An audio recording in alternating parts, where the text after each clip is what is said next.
अगर तुम दूर हो गए तो दूल्हा बना के जाओगे। और सरकार शेर इंसान यही दर्श देते रहे, बेटा सबको छोड़ दो। अगर तुम्हारा बाप हो वहाँ भी हो छोड़ दो, भाई हो वहाँ भी हो छोड़ दो, माँ हो वहाँ भी हो छोड़ दो, रिश्तेदार वहाँ भी देवबंदी हो छोड़ दो। इसलिए छोड़ दोगे। ये देखो आज दुनिया छोड़ के जा रहा है, ये देखो कब्र में मेरा बेटा आज दुनिया छोड़ के जा रहा है, मगर देखो दुनिया छोड़ के जा रहा है मगर जन्नत का दूल्हा बन के जा रहा है। वही आज देखो अहले बेटे पाक ने क्या कुर्बानी दी है।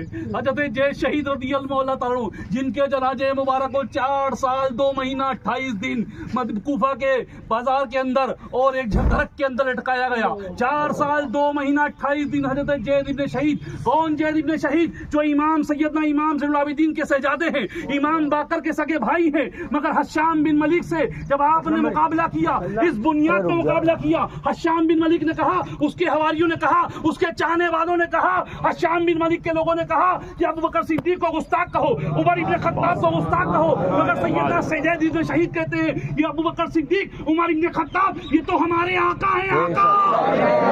इनको गुस्ताख कैसे कहे? मेरे बाबा मौला ने इनको रज़ियल्लाहु ताला अन्हु कहा, मेरे बाबा ने इमाम अली मकाम रज़ियल्लाहु ताला अन्हु कहा, तो मैं गद्दार कैसे कह दूं? जैद इब्न शहीद को वो सजा मिली कि 4 साल 2 महीना 28 दिन कूफा के बाजार में एक दरख्त के अंदर आपको लटका दिया गया। फिर सरकार दो आलम सल्लल्लाहु अलैहि वसल्लम ख्वाब में आए और सरकार उस तने से टेक लगाकर सरकार बैठे थे और सरकार तमाम बड़े अजीला जो उस वक्त के तबे ताबईन थे उनसे कहते ख्वाब में आके, मेरा प्यारा बेटा जैद 4 साल हो गए 2 महीना 28 दिन से लटका हुआ है, तुम्हें समझ नहीं आई, इसे निकालो और निकाल के दफन करो। निकाला गया 4 साल 2 महीना 28 दिन के बाद, तो वो गुलाब की तरह महक रहे थे,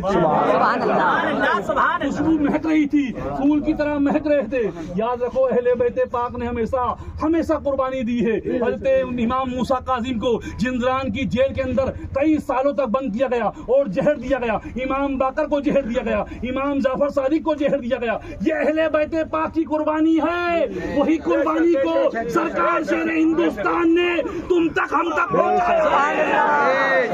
शेर हिंदुस्तान नारे रिसालत मुस्तफा सहाबा अहले बैत मर्दार मुस्तफा खात्मा मुस्तफा के नूर ऐन शेर हिंदुस्तान के आला हजरत नारे तकबीर। शेर हिंदुस्तान की जिंदगी उठा के देखो 50 साल, कभी चंदे धंधे की बात नहीं करी।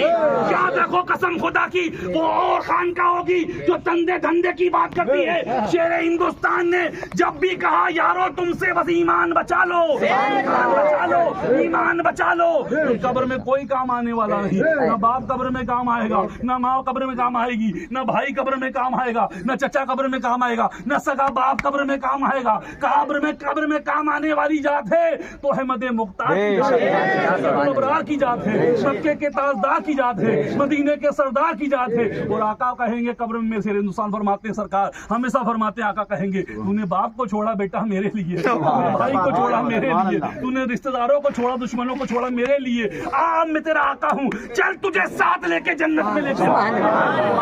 हिंदुस्तान हमेशा फरमा गए बस उन्हीं के मिशन पर आप जिंदगी भर कायम रहो और उन्हीं के मिशन को फॉलो करते रहो। उनका मिशन यही मिशन था, चाहे कोई भी फितना हो, चाहे वो ततीरी फितना हो, दावती फितना हो, सुन्नी दावती फितना हो, और इस वक्त का नाम नेहाद नाजबी फितना हो जो कूफी कलीम के नाम से, उस कुत्ते को भी सरकार से हिंदुस्तान के गुलामों ने बता दिया और बताते रहेंगे। मरते दम तक हम यही कहते रहेंगे, खाक हो जाएं अदू जलकर मगर हम दम में जब तक दम है जिक्र का